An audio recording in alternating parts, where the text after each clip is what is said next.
Hello and welcome back to Fullerton College's Printing Technology Department.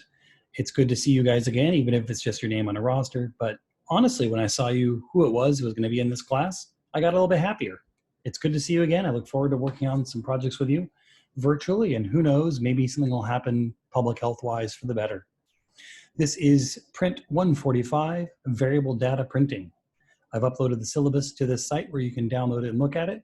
Nothing too new or astounding. You guys have had me before. The policies are pretty much the same, with the notable exception of go ahead and eat in your computer lab. It's your kitchen. It's up to you. If you want to get Cheeto dust on your keyboard, have at. Anyways, welcome back again. I'm going to show you some brief overviews of what we're looking at this semester and also talk to you a little bit about how this is going to go. You should be finding a week by week a module loaded up onto Canvas that's going to contain your assignments, quizzes when applicable, and some recorded videos of me yakking at you. We'll also have probably just one weekly Zoom meeting, unless I find a better platform than Zoom, where we can video conference and talk, and you can ask questions. For office hours, rather than sit on my computer hoping that someone's going to show up, we'll do those by appointment. So if you have questions about grades and school and graduation type things, send me a message. You guys know how to reach me, and hint by like email and stuff. And I'll be happy to schedule a time with you to make sure that we're able to discuss what you need in a timely manner. Anyways, without further ado, let me share my screen here, and we will look at some basics of what variable data printing is about and what it is we're going to do. Of course, I don't have it set up.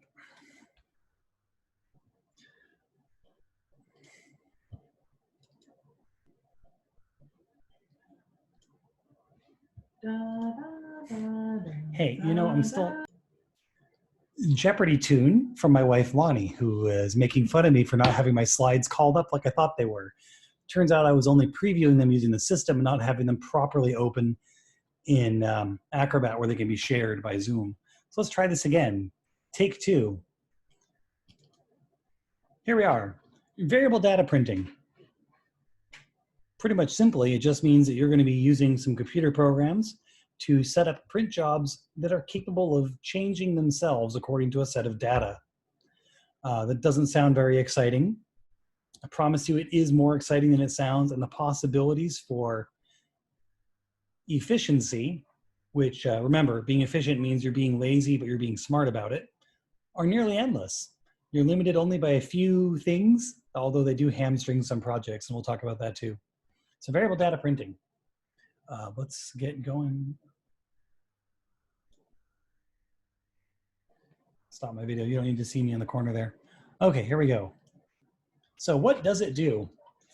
Take a moment to admire the awesome graphic I found online for mounting plates and offset printing.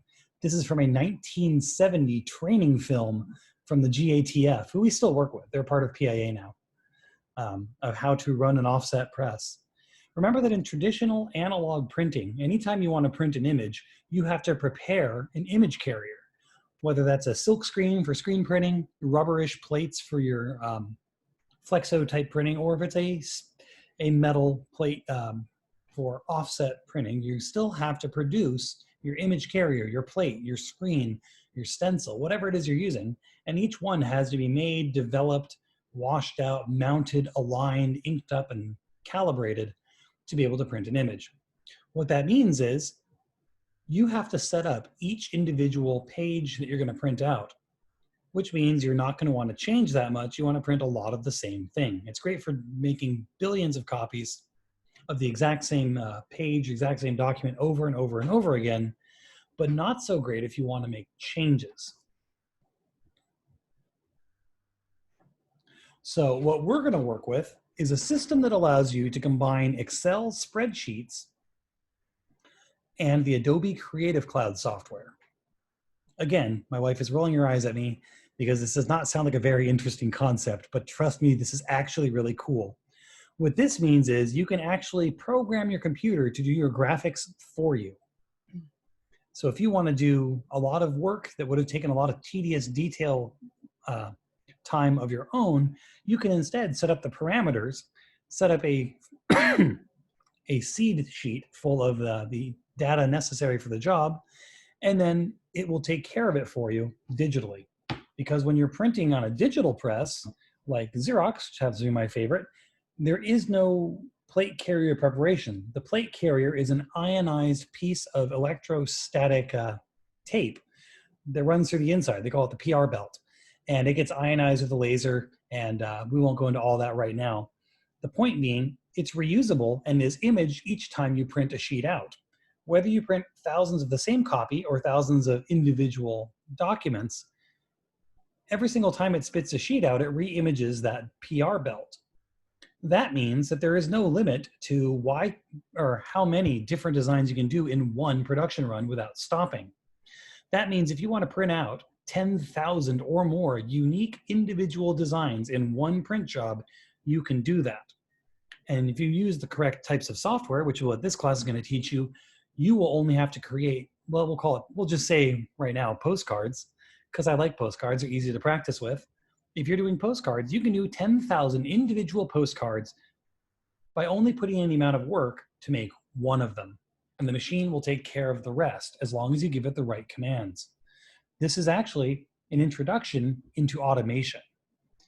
Variable data print is a way of automating a print shop so that more and more work is being done by less and less people, which is really cool and lets you have more breaks.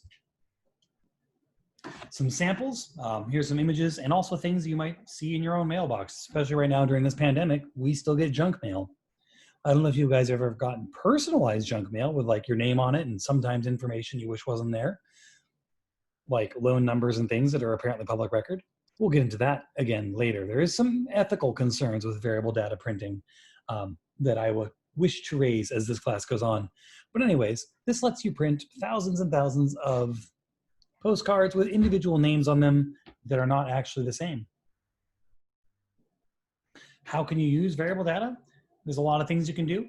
One-to-one marketing is one of the main things. The most blunt force, easy to understand concept in all of this is really just personalized junk mail, where you get a postcard in the mail and your name's on that golf ball. And that's great. And that actually helps. We'll go through this more when we get into the personalized marketing section of the class. But people respond to this sort of stuff in ways that they don't respond to other kinds of advertising. Cross-media capability is interesting. It's not hard to use information that crosses between web, mobile app, and mail piece to give people a more interesting, multifaceted approach to advertising, which also works well. And remember that personal attention sells so long as you handle it correctly. Here's a boring spreadsheet page to look at, just to get you in the mood of looking at boring spreadsheets. But seriously, this is a chart that I pulled from Wikipedia, because yes, I look there too sometimes. And this is just a itemized list from a few years ago of all of the different graphic programs out there that do variable data printing. There are actually a lot of these. We're going to look at one that I like the best because it's the one I used to use in business, and also my best friend Evil Ben was a part of programming it, which helps me understand it.